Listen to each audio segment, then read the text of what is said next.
வெண்பருத்தி நூலெடுத்து வாய் வெடிச்ச பூவெடுத்து நான் அணிஞ்சிட தொடுத்து வச்ச நடினமான மாலை இது.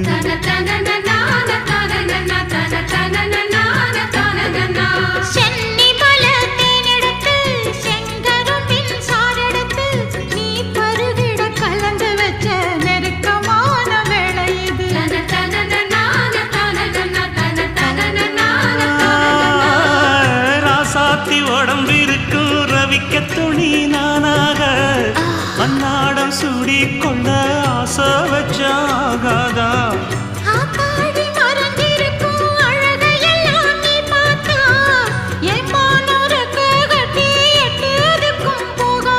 அடிச்சீனி சக்கரையே எட்டி நீயும் நிக்கிறையே நான் ஏங்கி ஏங்கி பார்க்கிறப்போ ராமி